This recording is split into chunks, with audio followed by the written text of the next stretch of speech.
Niining panahon nga ang putling ebanghelyo gihagis sa mga hiwi nga pagtulunan. Kinahanglan mo barug ang mga tinun-an ni Kristo sa pagpakigbisog sa paglaban sa pagtuo, nga magkausa ug alang sa tanang panahong gihatag sa Dios ngadto sa iyang katawan. Maoy hinungdan nga namugna kining tulumanon ang putling ebanghelyo. 30 minutos nga pagsabwag sa tinuod nga ebanghelyo. Kauban ni Pastor Jeremias Hangad, ang putling ebanghelyo. Tulumanon nga gihatod kaninyo sa Herald of Grace Radio Ministries Philippines. Ang putling ebanghelyo.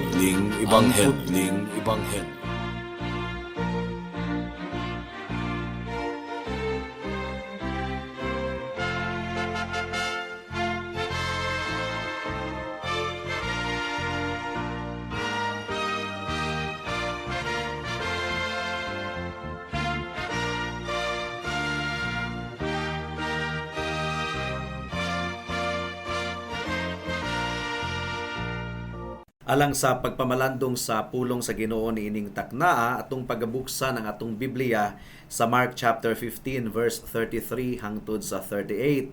And once again, akong gipaabot una ang akong pagpanimbaya sa akong 94 years old nga lolo nga si Isabelo Laures Sr. Mark chapter 15 verse 33 hangtod sa 38 ang giingon dinhi. Sa pagkaudtong tutok nalukop sa kangitngit ang tibuok dapit nga milungtad og 3 ka oras. Ug sa pagkaalas 3, mituaw si Jesus sa makusog, Eloi, Eloi, lama sabachthani. Nga sa ato pa, Dios ko, nganong gibiyaan mo ako? Dihay mga tawo nga nakadungog kaniya ug miingon sila, pamati kamo. Nagtawag siya kang Elias. Unya midagan ang usa kanila nga nagdalag espongha nga iyang gihumod ug aslom nga bino ug gitaod sa tumoy sa usa ka dughit. Ug iya kining giisa ngadto sa mga ngabil ni Jesus ug miingon, hulat sa tanawon ta kuno kun manaog ba si Elias aron pagkuha kaniya gikan sa krus. Misinggit si Jesus sa kusog nga tingog ug namatay. Unya ang tabil sa templo naggisi gikan sa itaas ngadto sa ubos. May the Lord bless the proclamation of His word at this moment. Now, niadtong miaging simana mga kaigsuunan, atong nakita ang panghitabo sa kamatayon sa atong Ginoong Hesukristo. Mao kadto ang pinakaimportanteng kamatayon sa kasaysayan sa kalibutan. Tinuod gayud kadto nga kamatayon sama sa kamatayon sa ubang mga katawhan, apan usa-usab kadto ka pinasahi nga kamatayon. Tinuod kadto nga kamatayon, gumikan kay ang kamatayon mao kadto ang paghukom sa Ginoo sa kalibutan nga puno sa sala. Unsa may giingon sa Dios kang Adan, Genesis chapter 2 verse 17. Apan sa kahoy nga naghatag sa kahibalo unsay maayo ug unsay daotan, ayaw ug kaon niini, kun mukaon kaniini nianang adlaw mamatay kagayod. Apan gisupak ni Adan ang sugo sa Ginoo, busa ang kamatayon nakasulod sa tanang kaliwat ni Adan. Apil na ta, busa whether we like it or not mga kaigsuunan, mamatay gayud kita. Pisikal nga kamatayon ug espiritual nga kamatayon kung wala nato madawat ang grasya sa kaluwasan. Romans chapter 6 verse 23 ang giingon dinhi, kay ang bayad sa sala mao ang kamatayon. Roma kapitulo 5 bersikulo 12, miabot sa kalibutan ang sala pinaagi sa usa ka tawo ug ang sala nagdalag kamatayon, busa mikaylap ang kamatayon ngadto sa tanang katawhan kay nakasala man ang tanang tawo. Now, si Kristo mga kaigsunan, siya ang nagpasan sa sala sa mga katawhan. Mao nga kinahanglang mamatay si Kristo. On the other hand, tungod kay dili gayud tinuod nga dunay sala si Kristo, gipasan lang niya ang sala sa mga tawo iyang giangkon, pero wala gayud siya'y sala. Mao nga ang kamatayon walay gahom batok kang Kristo. Wala namatay si Kristo nga murag wala siya'y mahimo. Iyang gitugyan ang iyang kinabuhi voluntarily mga kaigsuunan. Walay kadaugan ang kamatayon batok kang Jesus. John chapter 10 verse 17 to 18 giklaro kini ni Kristo. Ang Amahan na higugma kanako kay ako andam man pagtugyan sa akong kinabuhi aron madawat ko kini pagbalik. Walay makahimo pagpatay kanako. Ang akong kinabuhi ihatag ko sa kaugalingon kong pagbuot. Mahimo ko ang paghalad sa akong kinabuhi ug mahimo ko usab ang pagbawi niini. Mao kini ang gisugo kanako sa akong amahan. So ang kamatayon ni Hesukristo, mga kaigsunan, usa kadto ka substitutionary death. Kapuli si Kristo sa mga makasasala nga susama kanato. Ang dugo ni Kristo mao ang hingpit nga nagtabon og naghugas sa kasalanan. Ang sakripisyo ni Kristo mao lang kadto ang bugtong nga kasulbaran sa atong sala. Ang kamatayon ni Kristo mao ang nagpalit sa kaluwasan sa tanan nga mga piniling katawhan sa Dios. Ang kamatayon ni Kristo mao kadto ang pinakadakong pasundayag sa tumong sa Dios sa pagtubos sa tanan niyang mga katawhan. Usa kadto ka katumanan sa tanan niyang mga sugo.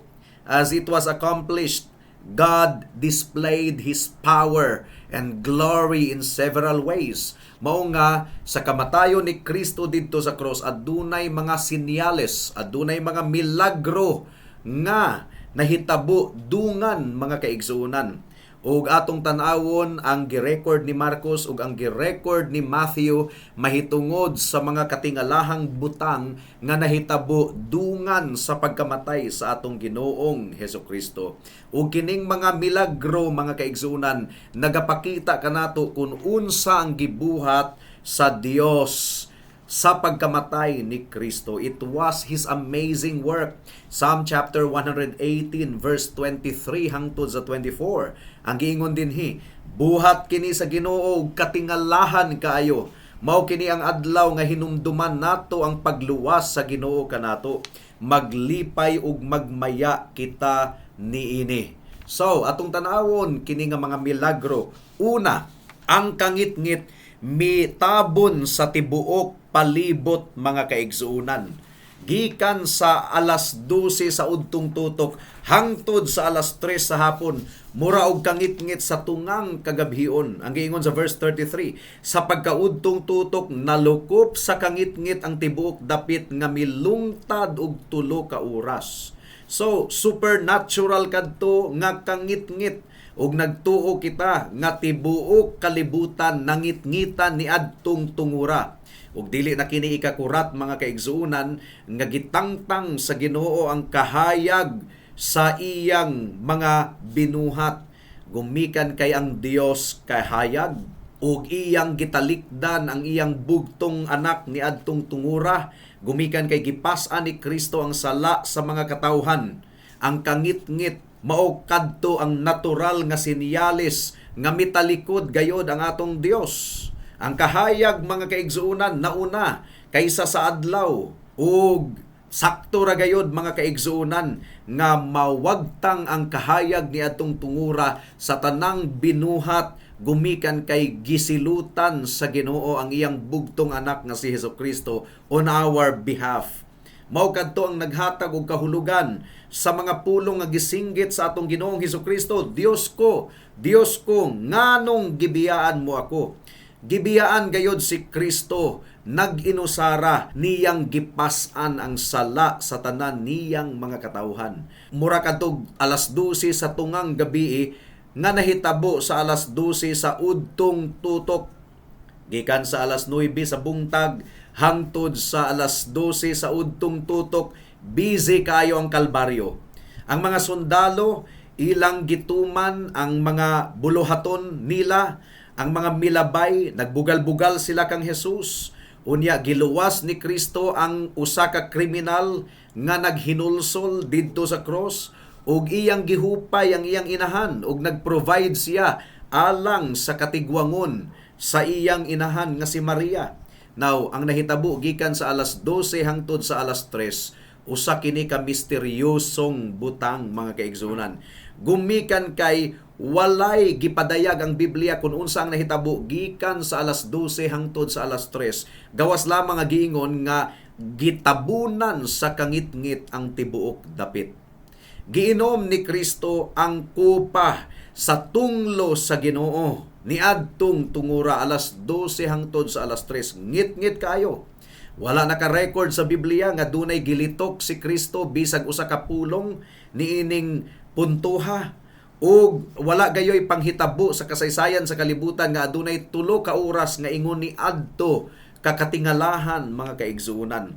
Ug samtang gihalad ang ultimate nga sacrifice sa altar sa atong Ginoo, ang eksena gitago o gililong sa mga katawhan. Ngit-ngit kaayo, wala gyud naka-record mga kaigsuonan nga dunay gilitok si Kristo. Wala gi-record sa Biblia ug unsa gayod ang specific nga nahitabo gikan sa alas 12 hangtod sa alas 3 sa hapon. Ang kangit-ngit mao kadto ang ultimate sentence sa mga tawo nga wala nagasunod sa atong Ginoong Hesukristo sa adlaw sa paghukom. Si Kristo mao ang kahayag sa kalibutan. Apan ang kalibutan nagdumili sa pagdawat kang Kristo. John chapter 1 verse 5. Ang kahayag midanag sa kangit-ngit, si Kristo kini. Apan ang kangit-ngit wala makasabot niini. Ang impyerno mga kaigsunan, bisan pag dunay kalayo nga gadilaab, lanaw nga kalayo mga kaigsuunan, pero ngit-ngit ang impyerno. Usa kana ka dapit nga ang himaya sa Ginoo, ang pabor sa Ginoo, wala gayod. Matthew chapter 22 verse 13. Unya miingon ang hari sa iyang mga sulugoon, gapusan ninyo ang iyang mga kamot ug tiil ug ilabay siya ngadto sa kangit-ngit sa gawas. Didto maghilak siya ug magkagot ang iyang mga ngipon. Ang mga katawhan mga kaigsuonan nagpretend nga wala kunoy impyerno. Gusto gayud nilang ipagawas nga wala gayoy impyerno. Mga kahigalaan, kung wa gani gilikay sa iyang amahan, si Kristo nga iyang bugtong anak, unsa pa bay paglaom sa mga katawhan nga wala mutamod ug muila kaniya. John chapter 3 verse 36 ang giingon dinhi, ang motuo sa anak may kinabuhing dayon, apan ang dili motuo sa anak dili makabaton sa kinabuhing dayon. Magpabilin hinuon kaniya ang kapungot sa Dios hangtod sa kahangturan. So ang impyerno mga kaigsunan usa kini ka eternidad hangtod sa kahangturan nga mangit-ngit. It is a full separation from the light of God's glory. Ikaduhang milagro nga nahitabo sa pagkamatay ni Kristo. Ang tabil sa templo nagisi gikan sa taas ngadto sa ubos. Verse 38. Unya ang tabil sa templo nagisi gikan sa taas ngadto sa ubos. Unsa ang description sa tabil sumala sa kasaysayan mga kaigsunan? Baga gayod kadto. Adunay 72 ka twisted plates ug dunay 24 ka tanod mga kaigsunan. So baga kayo kadto nga kurtina. 60 feet long and 30 feet wide. Mao nga imposible gayod kadto nga magisi sa kamot sa tawo gumikan sa kabaga niadto nga kurtina. So, niadtong pagkamatay sa atong Ginoong Hesukristo, samtang ang mga pangulong pari naghalad sa ilang mga halad didto sa templo, nagisi ang tabil niini gikan sa ibabaw ngadto sa ubos. Kinsa ang gagisi niini? Ang gamhanang kamot sa Dios. Sa bugtong nga sakripisyo ni Kristo didto sa krus sa Kalbaryo, gitangtang ni Kristo ang lain pang mga sakripisyo. Wala na'y sakripisyo pa nga atong gikinahanglan. Ang bugtong sakripisyo lamang ni Kristo nga kasara nga nahitabo didto sa krus sa Kalbaryo. It is finished, natapos na. Dili ingon og gisugdan ni adtong tumuraw niya, gipadayon karon. Nagpadayon ang sakripisyo ni Kristo karon pinaagi sa ustiya, pinaagi sa misa. No! Natapos na. Nahumana ang sakripisyo, gibayran ni Kristo ang sala sa mga katawhan nga mutuo ug musalig kaniya. Wala kini nagpadayon karon sa bisag unsang paagi, natapos na, it is finished. Hebrews chapter 9 verse 11 to 12 ang giingon dinhi. Apan miabot na si Kristo ingon nga pangulong pari sa mga maayong butang nga ania na dinhi. Mas halangdon ug mas hingpit ang tolda nga iyang gialagaran kay dili kini binuhat sa mga tawo. Sa ato pa dili tipik niining kalibutana. Misulod si Kristo sa labing balaan nga dapit, makausalang ug alang sa tanang panahon. Wala siya magdala og dugo sa mga kanding ug sa mga nating baka aron ihalad Ang iyang gihalad mao ang iyang kaugalingong dugo. Gihatagan kita niya sa kaluwasan nga walay katapusan. Makausa lang alang sa tanang panahon. Mao nga dili nagpadayon ang sakripisyo ni Kristo. Humana niyang gihalad didto sa cross sa Kalbaryo alang sa kasalanan sa mga katawhan. Busa mutuog musalig kita sa bugtong sakripisyo nga nahumana nga gibuhat ni Kristo didto sa cross sa Kalbaryo. Ang pagkagisi sa tabil sa templo nagapasabot kini nga ang sakripisyo ni Kristo, ang iyang halad natuman na. Aduna nay access, aduna nay pultahan ang tawo padulong sa Dios pinaagi kang Kristo. Juan Kapitulo 14, versikulo 6 nagaingon, si Jesus mitubag, ako ang dalan, ang kamatuuran ug ang kinabuhi, walay makaadto sa amahan kundili moagi kanako. Si Kristo ang katumana ni ining tanan. Ang mercy seat naga-signify kini sa propitiation or gipalong ni Kristo ang kapungot sa Dios. Ug ang tibod sa mana didto sa templo nagapasabot kini kang Kristo ang tinapay sa kinabuhi. So, ang pagkagisi sa tabil mga kaigsunan nagapasabot kini nga ang nag-ali taliwala sa Hudiyo ug Hintil nawagtang na. Ephesians chapter 2 verse 13 hangtod sa 15 ang giingon dinhi. Apan karon nahiusa na kamo kang Kristo Jesus. Kamo nga kaniadto layo sa Dios, karon nahiduol na pinaagi sa dugo ni Kristo. Kay si Kristo gayod mao ang atong pakigdait. Gihimo niya ang mga Hudiyo ug ang mga dili Hudiyo nga usa lamang kakatawhan. Pinaagi sa iyang kamatayon, giguba niya ang paril sa panagbingkil nga nag-ulang kanila. Gihimo niyang walay bili ang balaod sa mga Hudiyo. Lakip ang mga kasuguan ug mga kalagdaan niini aron gikan sa duha ka kaliwatan mahimo ang usa ka bag-ong katawhan ug sa ingon makab-ot ang pakigdait. So, ang balaod sa seremonyas nga nagalain sa mga Hudiyo gikan sa mga Hintil na destroyed na, naguba na mga kaigsuunan. The tearing of the veil signified the end of Judaic religious system. Na tapos na ang mga serbisyo didto sa templo o gi-demonstrate sa Ginoo nga gibiyaan na niya ang literal o physical nga templo didto sa Jerusalem. Gumikan kay ang mga magtotoo mauna ang templo sa balaang espiritu. And it was a perfect fulfillment of the prophecy of Christ. Matthew 23 verse 37 to 38. O Jerusalem, Jerusalem, gipatay mo ang mga propeta o gibato ang mga sinugo nga gipadala sa Dios kanimo.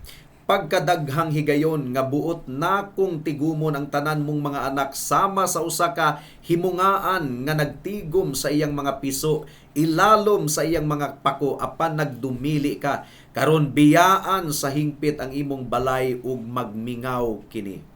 Ikatulong milagro, galinog ug kusog kaayo.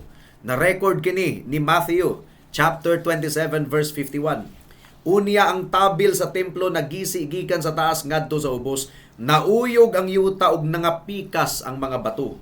Supernatural kini nga paglihok sa kamot sa Dios. Kining nauyog, natayog ang yuta, simbolo kini sa presensya sa Ginoo.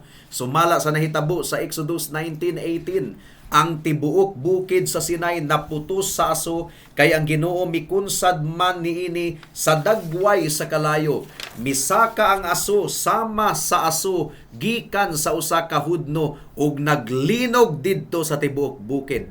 So, simbolo kini sa presensya sa Ginoo apan simbolo usab kini sa paghukom sa Dios. Ang linog, mga kaigsuunan, Psalm chapter 18 verse 7 to 8, gipadayag niini ang paghukom sa Dios, busa na tayog ang yuta. Ug ang kabuhatan sa Ginoo, gibuhat niini ang pagdayig sa Ginoo. Ang mga tawo gabugal-bugal ni Kristo at that time, pero ang mga yuta natayog gadayig sa Ginoo, sumala sa gibungat sa baba ni Kristo, nga kun ang mga tawo muundang sa pagsinggit og pagdayig og husana sa Ginoo, ang mga bato mo'y mubuhat niini. Ikaupat og katapusan nga milagro, nangaabli ang mga lubnganan ug ang mga magtutuo nga banhaw sa pagkamatay sa atong Ginoong Hesukristo. Naka-record kini sa Matthew 27 verse 52 to 53. Ang mga lubnganan nga abli ug daghan sa nangamatay na nga katawhan sa Dios ang nangabanhaw ug nanggula sa ilang lubnganan. Miadto sila sa balaang syudad human mabanhaw si Jesus ug didto nakit-an sila sa daghang mga tawo. Now, sa atong pagsabot ni ini nga passage, dili lang di ay si Kristo ang nabanhaw gikan sa mga patay ni adtong tungura. Nabanhaw usab ang mga magtutuo sa daang tugon. Wala ta kahibalo kon kinsa kini. Wala ta kahibalo sa identity. Basin og si Jeremiah nabanhaw, basin og si John the Baptist nabanhaw, basin og ang mga martyr nabanhaw mga kaigsuunan. Pero klaro kayo nga sila nabanhaw ug nangadto sa syudad sa Jerusalem ug nanangyaw sa mga tawo. Nagtestimonyo mahitungod sa pagkabanhaw. They testified before many. Unsa man ang ilang testimonyo, wala kayo gi-record sa Biblia. Pero natural lamang nga ilang gitestimonyo ang mensahe mahitungod sa pagkabanhaw ni Kristo. Namatay ba to sila og otro? I am inclined to believe. Wala gi-record sa Bible mga kaigsunan. Pero dungan ang ilang pagkabanhaw sa kamatayon ug pagkabanhaw ni Kristo. Busa mga kaigsunan, I am inclined to believe nga wa na to sila mamatay pag-usab. Gibayaw usab kadto sila sa langit sama kang Enoch ug kang Elias. We have all reason to believe. But again, wala gi-record sa Biblia. Busa bawal nga mag-speculate, mangaghap mga kaigsuunan. Pero nagpasabot kini nga ang kamatayon ni Kristo ug ang iyang pagkabanhaw naglaglag sa kamatayon, napildi ang kamatayon. Death destroyed the power of death. Sumala sa naka-record sa Hebrews chapter 2 verse 14 to 15. Ang kamatayon ni Kristo maong naglaglag sa kahadlok sa kamatayon. 1 Corinthians 15:54 hangtod sa 57. Ang giingon dinhi, busa kun kining lawas masuluban na sa pagkadili madunot ug kun kining lawas nga mamatay masuluban na sa pagkadili mamatay, matuman na ang kasulatan nga nagingon, gilaglag sa dayon ang kamatayon diha sa hingpit nga kadaugan. O kamatayon, hain na ang imong kadaugan. O kamatayon, hain na ang imong kalala.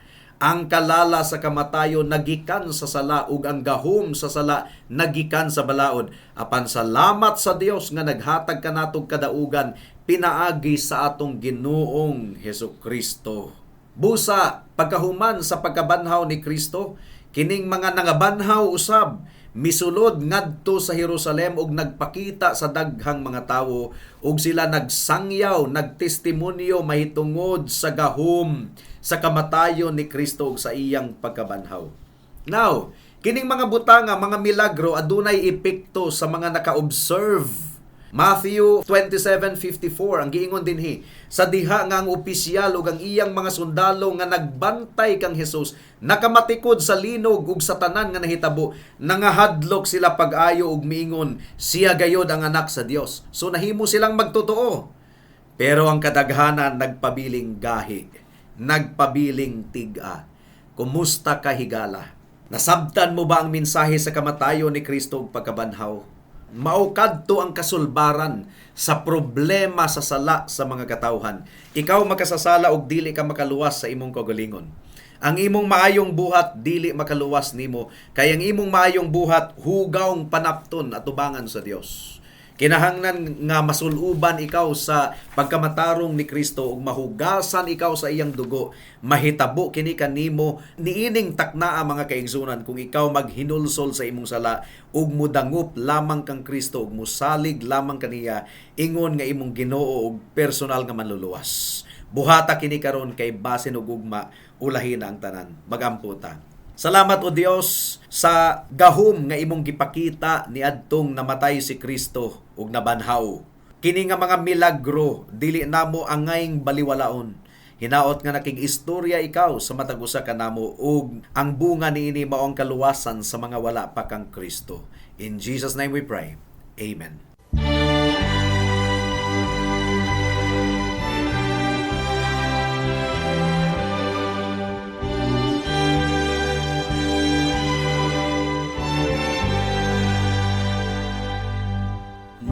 soul in sad exile was out on life's sea, so burdened with sin and distressed,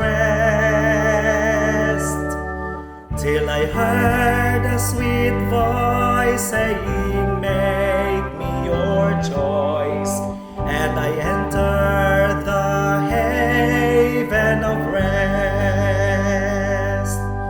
I've anchored my soul in the haven of rest. I'll sail the wide seas no more. The tempest may sweep over wild stormy deep. In Jesus I'm safe evermore. I yielded myself to His tender embrace, in faith taking hold of the word. My fetters fell off and I anchored my soul. The haven of rest is my Lord. I've anchored my soul in the haven of rest. I'll sail the wide seas no more. The tempest may sweep over wild stormy deep. In Jesus I'm safe evermore. The song of my soul, since the Lord made me whole, has been the old story so blessed, of Jesus who'll save whosoever will have a home in the haven of rest. I've anchored my soul in the haven of rest. I'll sail the wide seas no more.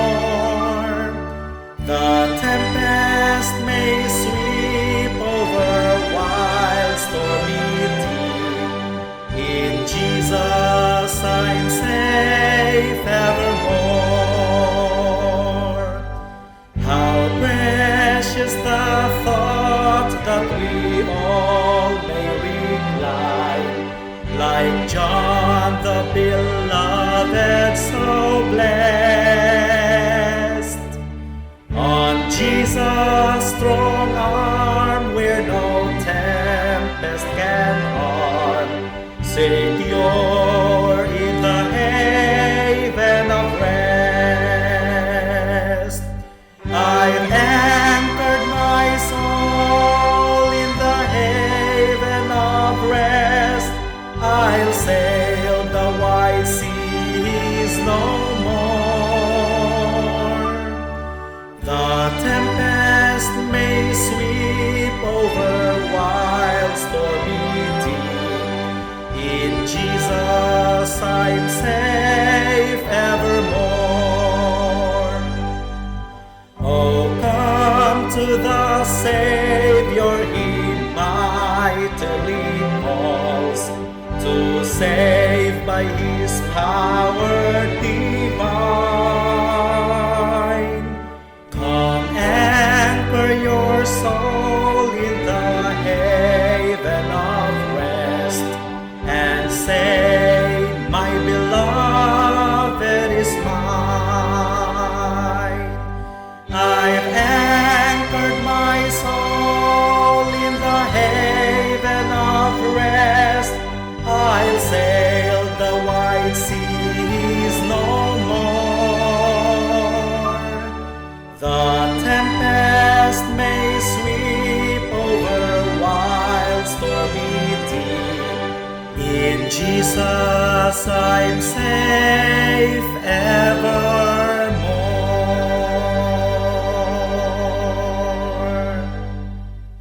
Alang sa dugang nga mga pangutana, mahimong mo text kang Pastor Jeremias hangad sa 0935 744 3030.